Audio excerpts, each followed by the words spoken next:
नई कहानी में। आज जन्माष्टमी पर आपको जो कहानी सुनाने जा रहा हूं ये काफी कुछ सिखाएगी। कहानी शुरू होती है एक बिजनेसमैन से जो अपने बिजनेस को लेकर के काफी चिंता किया करते थे कि क्या होगा आने वाले में, कल में कैसे काम आगे बढ़ेगा, बच्चा संभाल पाएगा नहीं संभाल पाएगा। उनका एक लड़का था, वो लड़का काफी बार कहता था कि पापा मुझे मौका दो, मुझे भी बिजनेस करना आ गया है, मुझे भी एक बार संभालने दो। लेकिन वो व्यक्ति कभी मौका नहीं देता बच्चे को। एक दिन इस बिजनेसमैन को दिल का दौरा पड़ा, हार्ट अटैक की वजह से हॉस्पिटलाइज्ड हुआ, अस्पताल में भर्ती था। बच्चा दौड़ करके पहुंचा, देखा पापा एडमिट हैं। डॉक्टर्स ने कहा कि अब थोड़ा पहले से ठीक हैं, धीरे धीरे रिकवर होंगे। इस लड़के ने अपने दोस्त को कॉल किया कि भाई आजा, मेरे पापा एडमिट है। और वो दोस्त आ गया, उसने पूछा क्या हो गया पापा को, सारी बात हुई।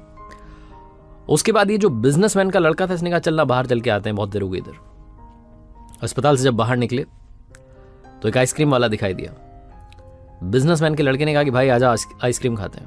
वो लड़का चौंक गया जो दोस्त था कि यार क्या पागलपना चल रहा है, पापा अंदर भर्ती हैं, ये आइसक्रीम खा रहा है। आइसक्रीम खरीदी, उसके बाद खाने लगे। तो वो जो दोस्त था उससे रहा नहीं गया, उसने पूछ लिया इस लड़के से कि भाई समझ नहीं आ रहा है तुम्हारे बिजनेस का क्या होगा, आने वाले कल में तेरे पापा एडमिट हो गए हैं, उनकी तबीयत ठीक नहीं है, दिल का दौरा पड़ा है, हार्ट अटैक हुआ है, तू यहाँ आइसक्रीम खा रहा है, मुझे समझ ही नहीं आ रहा।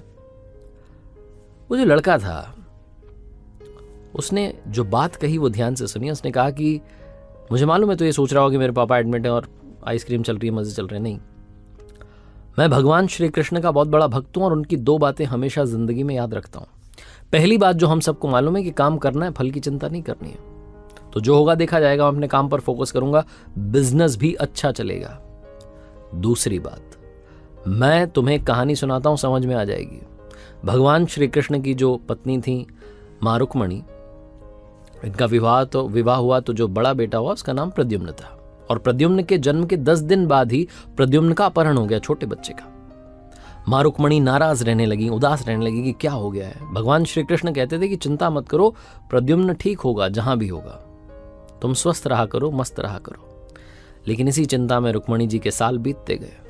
18 साल के बाद में प्रद्युम्न की वापसी हुई और जब प्रद्युम्न द्वारका वापस आए तो उनके साथ में उनकी पत्नी मायावती थी। समस्या ये थी कि जो मायावती थी उसकी उम्र 20 साल ज्यादा थी प्रद्युम्न से।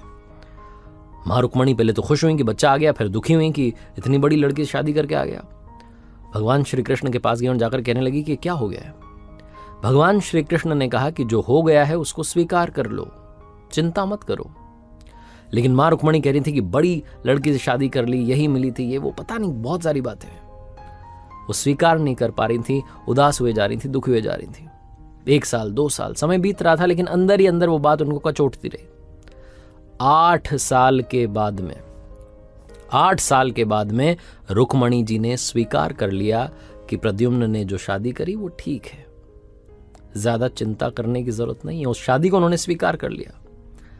एक तरीके से अपनी जिंदगी के 26 साल उन्होंने उदासी में बिता दिए। ये कहानी खत्म करते हुए लड़का बोला कि भाई मैंने भी जिंदगी में स्वीकार करना सीख लिया है, क्योंकि भगवान श्री कृष्ण कहते हैं कि जो हो रहा है उसको स्वीकार कर लो, जिंदगी अपने आप सहज हो जाएगी। छोटी सी कहानी जो 2 बड़ी बातें सिखाती है, और यही बातें मैं आप तक पहुंचाना चाहता था कि जिंदगी में जो हो रहा है, life goes on, so just keep going. जिंदगी चलती चली जाती है, आप भी चलते रहिए, जो होगा अच्छा होगा, अच्छे के लिए होगा।